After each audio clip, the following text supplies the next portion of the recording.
So now we're going to actually insert some data. Now, I walk through these. I give you two versions of this. First, I give you kind of a lecture version of it where it's all slides, and then I'll give you a walkthrough of it where I'm just writing code. So you're going to see this twice. Look at it both on the slides and on the demo. The first thing we have to do is create a database in a user. And we've done this before. And we've done a create database, but we haven't done a grant command. So create database is an SQL command to create the database. And then the grant command is effectively, you can read up on it. It's, a bunch of little things. Grant all. You can give different permissions, but this grants everything. This is a database name, all the tables in the database too, and then an account, and then a password identified by ZAP. This next parameters basically is what incoming address will we accept Fred from. And so if you basically have your laptop and it's connected to the internet out here somehow, when you are running a program inside the laptop, which is like PHP inside the laptop, and then you're in a database, it makes a connection, and this connection is either 127.0.0.1 or localhost. So these within laptop connections are still network connections. They're like a fake network inside the computer. It just means that by only allowing connections from these two places, some hostile person wants to come in and talk to your database server, they cannot, even if they knew this Fred and Zap account. If they sneak in, they need to make the connection from within the computer, because this one will have like 141.21.14.8, right? And then that'll come in, but that password only works for local connections. So this little trick here is a way to basically firewall your database server from connections coming from outside. Now, if you want to have them connected from outside, most of the times when people set up production database servers, they set them up on virtual local area networks where you have a PHP server and a database server. There's like a little LAN, but it's sort of the outside world can talk to PHP, but the outside world is somehow blocked from talking to your database server. And so this is all in your hosting facility. It can talk to here, but you don't even allow packets to come to this database server to protect it. So people can't sort of beat the heck out of your database server. They can't even get a packet to it using something like a VPN, virtual private networking, or who knows what. Wow, that's a long way to basically say that what we're trying to do here is create a password, an account and a password, and make it so that we can only talk from within the same box. So inside your laptop, the PHP inside your laptop can talk to the SQL inside your laptop. Now, if you're doing all this with a command line, you have to switch to the database, but we've seen all that before. And you can change these if you like. We're also going to just create a table, right? Make a table with an index. I mean, by this point in time, we should know how to do this stuff. It shouldn't be too particularly difficult. And then we're going to insert some users, right? And this is from a previous lecture. We're going to insert a name, email. We've got an auto increment field. And so we're going to get some data in there, and away you go. So that we've done all that through PHP MyAdmin or through the command line or some other way. And so what we've got now is we've got our database sitting on localhost, basically. We've got MySQL, that's software, and we've got a couple databases. Maybe we have one named Mist that we just made. We got a table. We have some other one called Sakai or whatever it is that we use for some other thing. So that's what we've got. By typing all that stuff in, we have created that.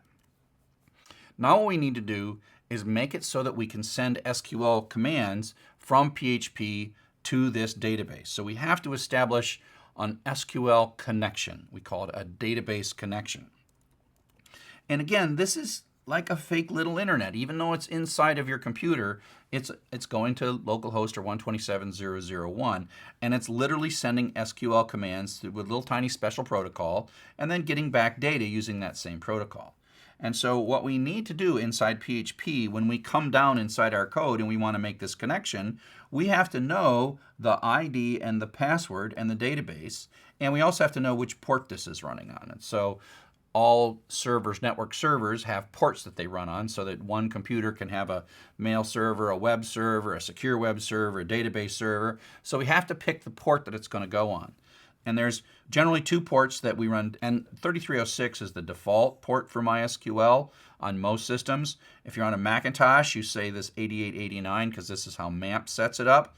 And so if you're running MAMP on the Macintosh, this is what you do.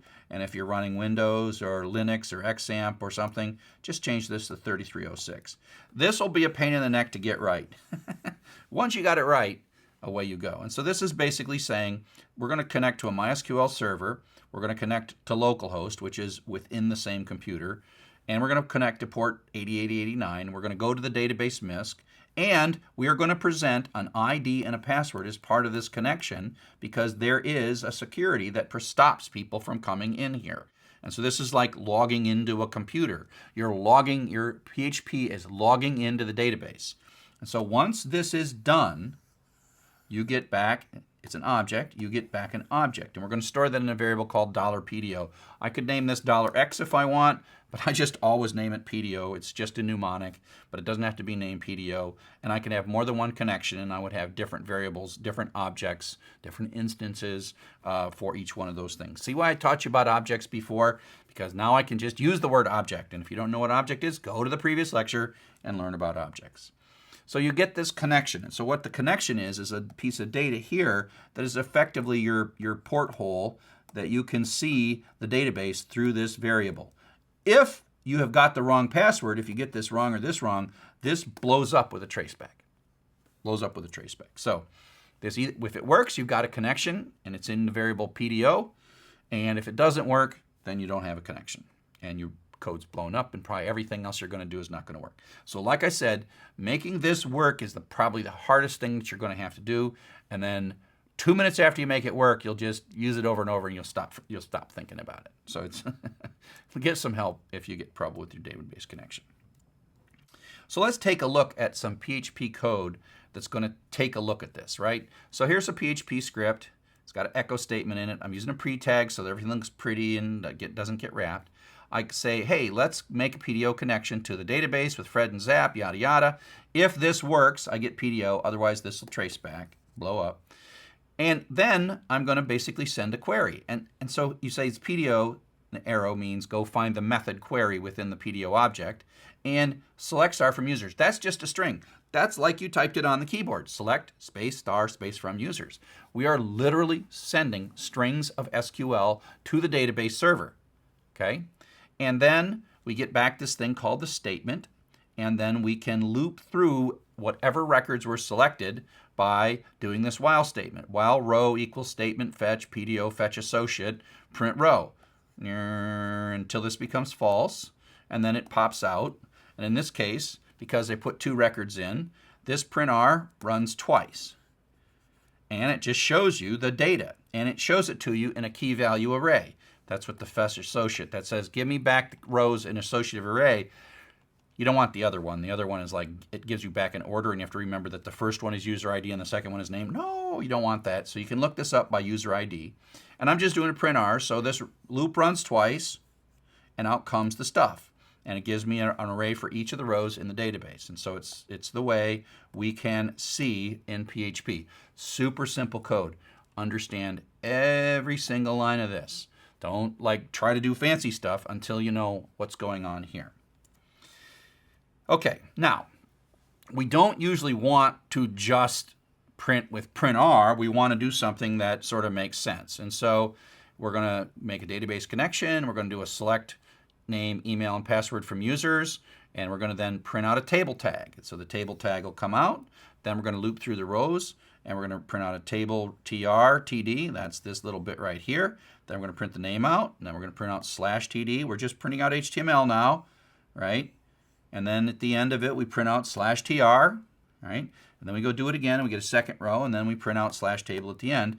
And then the output of this, the collective output of this, is what we see on our browser, which is this little bit of output right there. So usually we're not just dumping this data out to show the user. Usually we're formatting it. We're selecting which data we want, and we're formatting it in a way that's pleasant to the user. And this is a very simple formatting. So it's all three. You go, here comes some PHP, it gets some data from the database, it pulls this data in, and then it formats it before it sends it back out. So it chooses to format that as HTML. So it's really, in a sense, transforming the database data into HTML.